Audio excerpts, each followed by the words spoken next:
Hello, everyone, and welcome to today's session. Thank you for choosing to spend your lunchtime with us today. I'm Dr. Sara Hajikazemi, Associate Professor in Project Management at University of the West of Scotland, full member of APM and member of the Women in Project Management Special Interest Group, who are hosting this event as well. And with me today is, yes, Giorgio, please. Thank you, Sara. I am Giorgio Locatelli. I'm Professor of Complex Project Business at Politecnico di Milano School of Management. And in this session, we will present the findings from the initial phase of an APM-funded research, which is called Developing Effective Interventions for Gender Equality in Construction Project Organizations. So gender bias in the workplace relates to Sustainable Development Goals 5 and 8, which promote sustained, inclusive, and sustainable economic growth, full and productive employment, and decent work for all. And obviously, I'm sure we all agree that gender equality is not only a fundamental right, human right, but obviously a necessary foundation for a peaceful, prosperous, and sustainable world.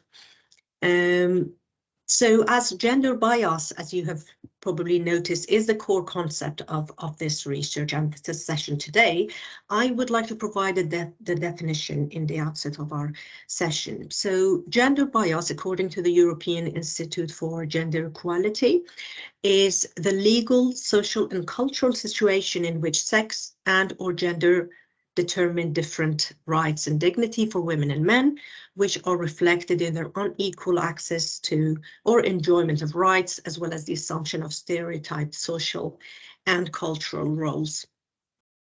So what are we trying to achieve through our research? We would like to, first of all, identify all kinds of gender equality interventions that exist and are utilized in construction project organizations to deal with gender bias. And having done that, we would then like to find out which one of these interventions actually work and are effective in addressing gender bias in such organizations. So the journey started in November 2022, just a couple of months ago, and it will last until December 2023 this year. And it has 3 stages, this research project. So in the first stage, we perform a systematic literature review, where we look at all the articles published on gender equality interventions in project-based organizations, which we have done, and we will share the findings with you today. From the first stage, the second stage, in the second stage, we would like to conduct semi-structured interviews with women in the construction sector, to find out what is their experience, what is hopefully some of you will contribute to this research, what is your experience with such interventions and their effectiveness, and also barriers to applying them or enablers to applying them within the organization. And finally, the third stage is a one-day Delphi seminar in London, where we will present the results and conclude the findings together with the research participants and also our advisors. So we have a research advisory group who will hopefully be present in person on that day to discuss. Right, so we would of course have loved to see you all face to face and ask this question, but obviously in this digitally driven world, we have to find other ways to interact, and these polls are one of them. So it would be interesting, obviously, afterwards when we open the floor to see which type of other project-based organizations we have audience from, or other non-project-based organizations as well. Okay, right, so we do have 82% of our attendees from project-based organizations, and education and is obviously non-PBO and other non-PBOs as well. Perfect. So it's great to have you all here today once again. Right. So well, you might think, obviously, with every research project, what you might think is, why this research is important. Why have these researchers decided to focus on this topic? So. First of all, research on gender bias in general within the project management literature is limited. So that's generally for all project-based organizations, but also obviously including construction. So there are several reasons behind choosing to focus on the construction sector. So this construction sector is a sector which is struggling most with this phenomenon at the moment, more than any other sector. And this is based on research and publicly available data. So this is just an example. When I was preparing for this presentation last week, I just went on BBC, I just Googled, and this is what came up. This article was published last week on 6th of February. On BBC, you can always go and look at the full article. So according to this article, not only are there only 15% of the construction workforce in the UK female, but even that kind of small fraction, they're struggling with fitting in. Some examples here, for example, I'm the only girl on site, or some men are a bit hostile. There are some other examples in that article as well, which is just an example. So there are several factors that explain this gender gap, obviously, including unconscious gender bias, which is our focus. Also, lack of adequate training and negative perceptions of women working in this sector.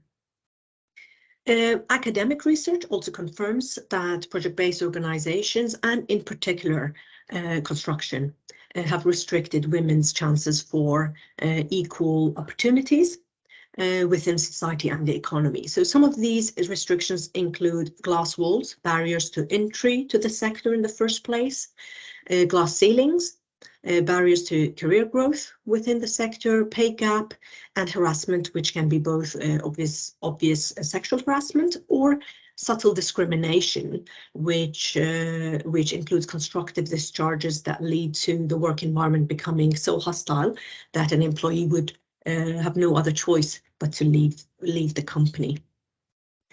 Right, so knowing this, just a little background. So can I now ask everyone, both ladies and gentlemen who are present in this session, to share with us, and this is completely anonymous, to share with us whether they have experienced or witnessed gender bias within your organization that you're working now or previously worked, just within the project profession. Right, so it's a yes or no. Basically, we don't have something in the middle. Right, so let's go back to the first stage of this research that I mentioned, which was the systematic literature review and how we did it. So we used Scopus, which is the largest database of peer-reviewed publications, and we narrowed down our research through several filters.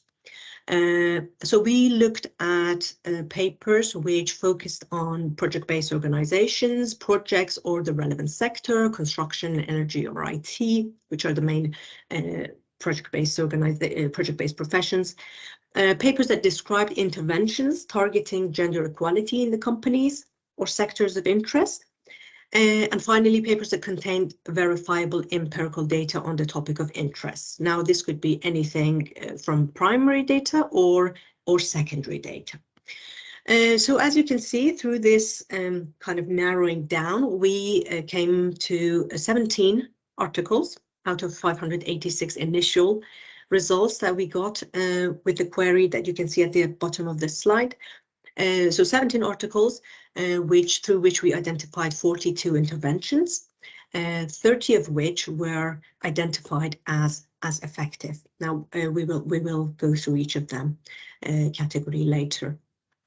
Right, so these articles were analyzed using the CMO logic. So the CMO logic, it's an analysis approach which consists of analyzing context, intervention, mechanism, and outcome. So in our case, the context includes information regarding the location, geographical location, and the sector in which the company operates.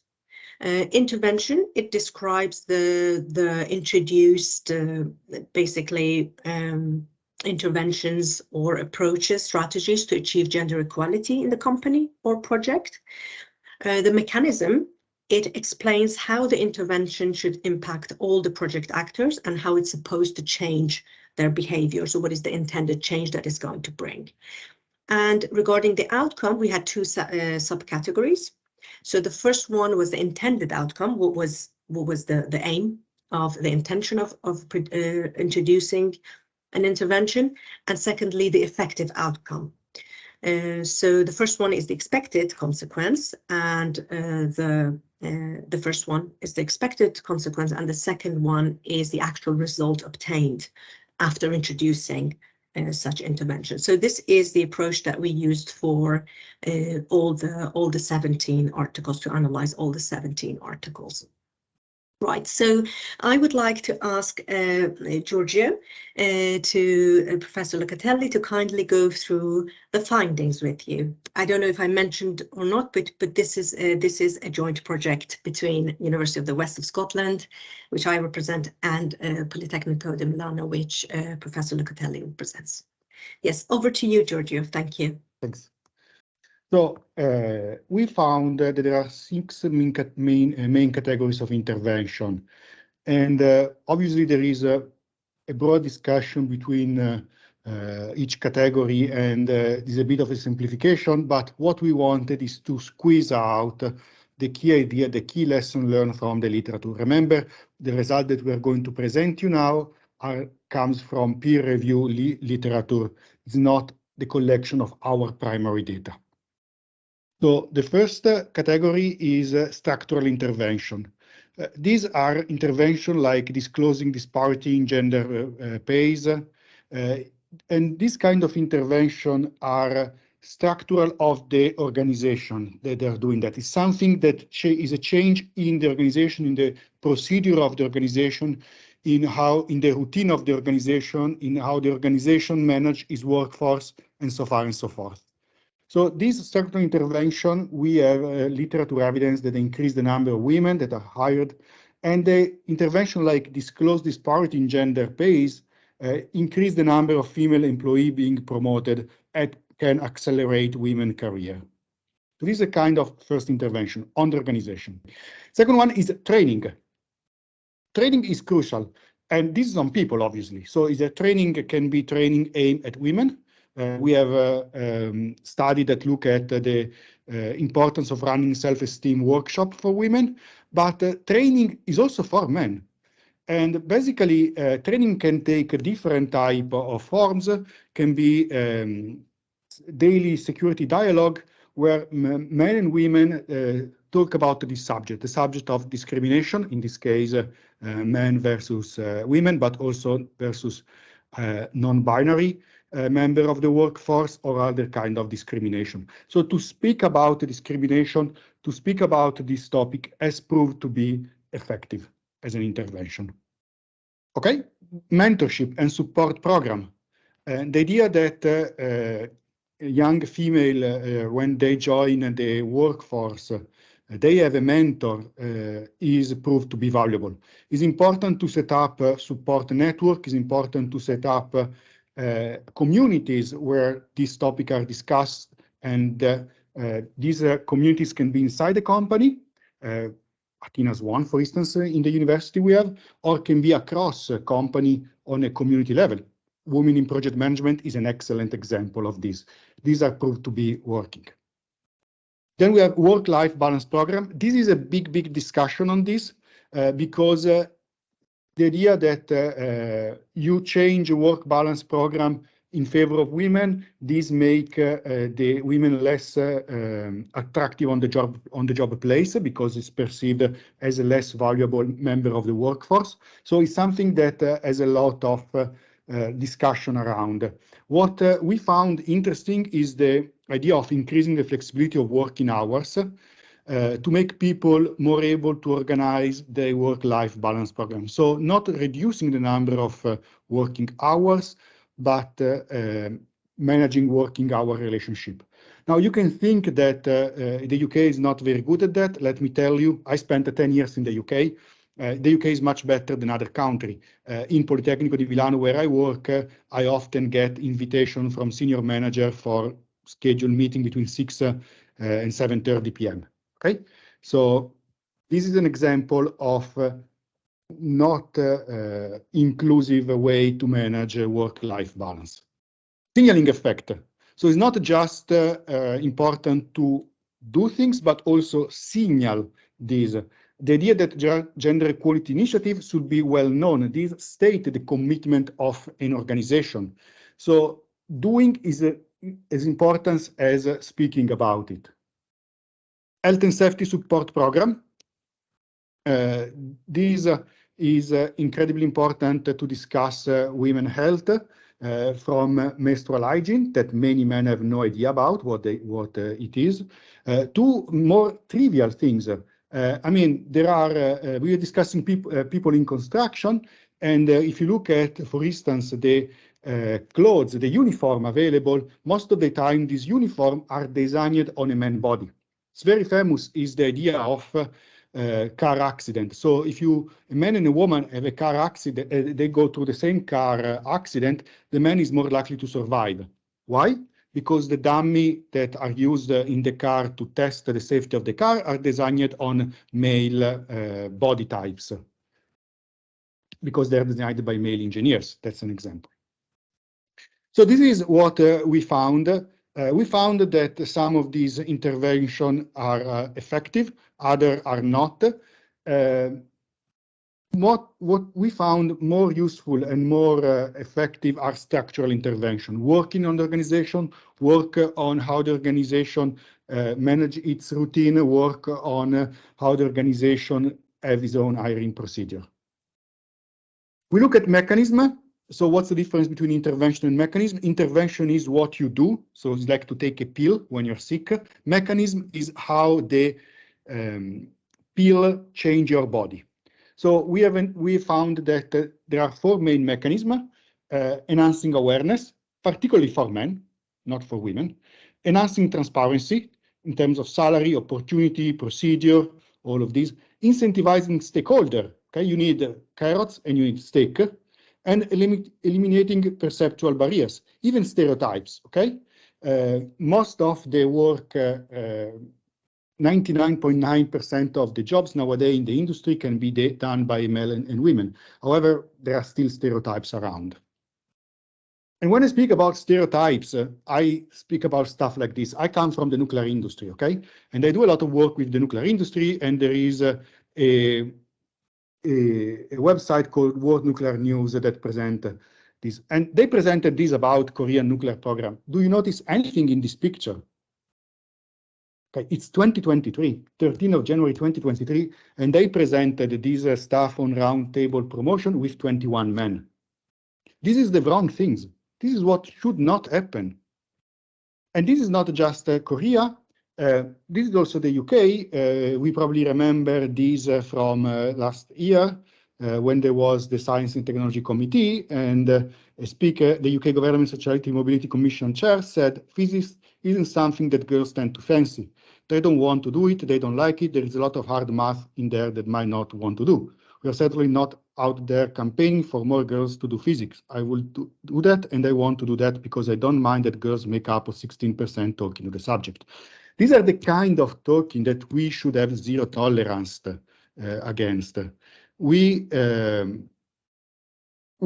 cannot support these kind of things. We need to be able to spot this kind of wording from a policymaker, in a company, from a manager, or from a colleague.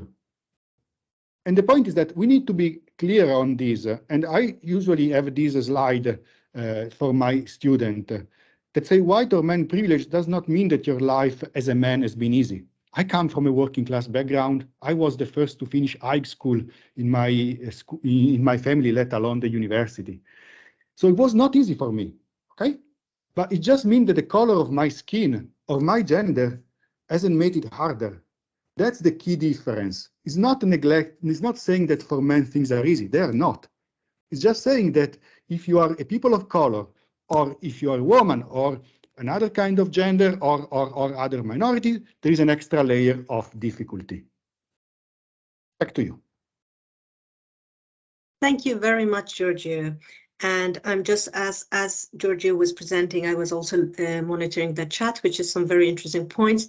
So, so this is our findings up to now. to move forward, we basically obviously would like to absorb as many of you as possible to contribute to our research, to become a research participant, so with that we can speak to you and know more, your experience more. With our final slide, which includes a quote that I really like, but also our email addresses for you. And apologies for the poll not working well today. It always did. So technology is not the first time technology is letting me down. Right. So okay. So if you're interested in participating in our research, and I can see lots of interest, which is fantastic. Please email any of us. On our emails, please write down our emails. I'm sure Maya will also share our information with you later. And this quote, I think it's a nice quote to close the session. Achieving gender equality requires the engagement of both women and men, girls and boys. It's everyone's responsibility. So in our research, we would also like to interview men as well. It's not just a research done. Obviously, the team is diverse, man and female and male, and we would like our research participants to be from both genders, and it's great to capture both perspectives. So thank you very much, everyone, for taking the time to attend this session. It was lots of food for thought for myself and Giorgio, and I hope we can have another session at some point to share the findings of the next stages as well. Yes, thank you very much. Appreciated your time.